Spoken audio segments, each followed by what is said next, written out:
The look and feel of footage that was shot on actual film just has a special quality that you don't get with digital video. The color, imperfections, the grain, all these things add character and depth to the image. So how do we get that look when we're shooting digital video? The answer is Dehancer. Dehancer is a film emulation software that's been meticulously crafted to recreate all the wonderful features of old school analog film so it can be added to digital footage to create that analog look. Easier said? It brings life to the sterile digital image that we get from cameras today. The folks at Dehancer reached out to me to give an honest, no-holds-barred review to their software. I want to say up front that this is not a paid review. They gave me a month to try out the software, offer up my opinions, good, bad, indifferent. I'm free to say whatever I'd like without any input from the Dehancer folks themselves. And as you'll see, there's definitely some pros and a few cons that I came across while testing out their software. So first things first.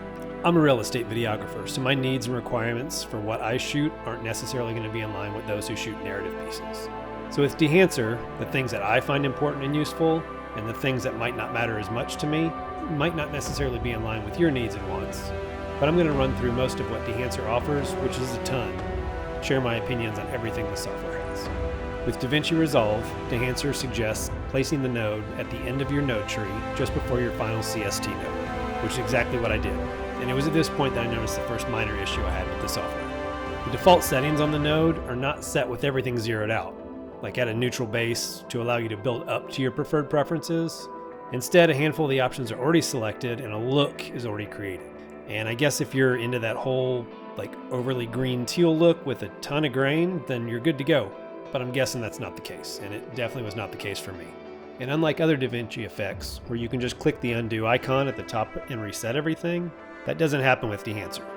So you have to manually go in and zero out everything before you can start building to get the look that you would like. In my situation, I already had a few set power grades that I used for my footage, so my workaround for the preset Dehancer look was to manually reset all the effects to 0 and then resave my power grades, and then that way I can add that power grade onto all my footage and build out as I need it. Alright, let's get into what Dehancer really does, which is a lot. There's an absolute ton of options available to adjust, so you can dial in the exact look you're going for. Let's start at the beginning, we'll work our way down. Alright, the first option you have is your input. This is where you set the color space that you're working in. In my case, it's going to be DaVinci Wide Gamut Intermediate. The next option is film profiles. Now, this is the bread and butter of what Dehancer does. So you have over 60 plus different film stocks that you can choose from. For me personally, this is not really something I would use a lot for real estate, but I do find it really fascinating that they've made this many profiles. I'll probably find some way to use it creatively for intros or something like that in future videos that I make. The next one is Film Developer.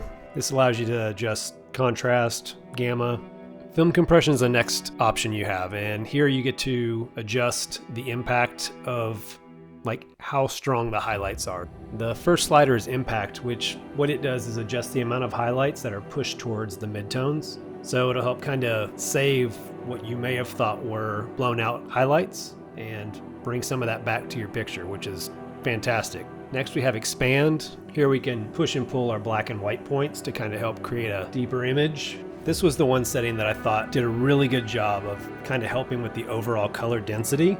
It was kind of that final touch to put on my images to really give those nice deep colors. Next up are two other really good things that I found very useful for my case, which was the halation and bloom.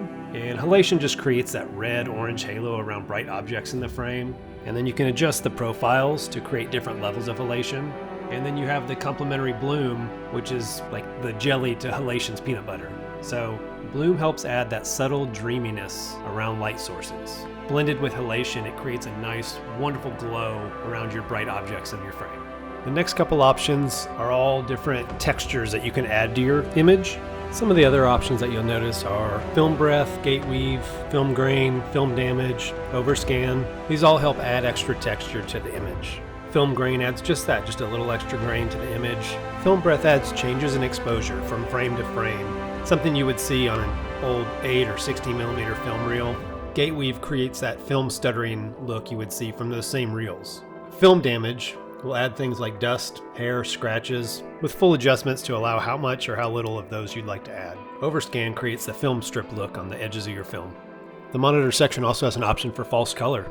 This will let you know if you do have any spots in your image that are overexposed or underexposed. Dehancer also has an iOS app as well as an online photo adjustment tool that allows you to make all these same adjustments to photographs in the same way you would to digital video. I did notice a couple issues with the online photo adjustment tool.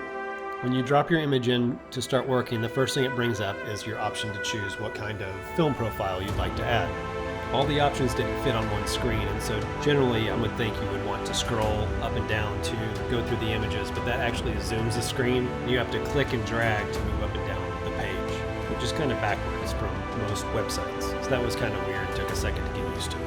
In their defense, it does say on the website to click and drag, but muscle memory kicks in and you try and hit that scroll wheel and all of a sudden everything's zoomed in really big. The other thing I noticed with the online photo adjustment tool is that you can't make adjustments without adding a film profile, or at least I couldn't find a way to. If you wanted to keep the picture as is, but add things like halation or bloom, there didn't seem to be an option to do that unless you added some kind of film profile to your picture first. Probably needs a little bit of fine tuning, but all in all, it was really interesting. Overall, I'd say Dehancer is an absolutely incredible product. With so many options at your disposal, it can really help you tweak your image into something quite spectacular. And due to the way it's set up, it's a great fit for beginners because it's quite possible to use the single Dehancer node to make all your color adjustments and come out with an incredible image. As a matter of fact, I even did a quick test to see what the Dehancer node alone could accomplish versus my full node tree. And when you look at the two images, it's not far off. For node-based colorists, those who may already have power grades set up, it's a great icing on the cake node to add at the end of your node tree to really fine-tune and dial in your final image. I will absolutely use Dehancer in my videos now that I've given it a trial run. Between halation, bloom, the film compression, those things alone were enough for my daily use to sell me on it. So yeah, definitely recommend Dehancer to anyone looking to add a little extra something to their image. And if you're interested in giving the software a try, they have a monthly, annual, and lifetime plan available. And if you use code DIAMONDLION, you can save 10% on your purchase. Thanks for watching. Have a good one.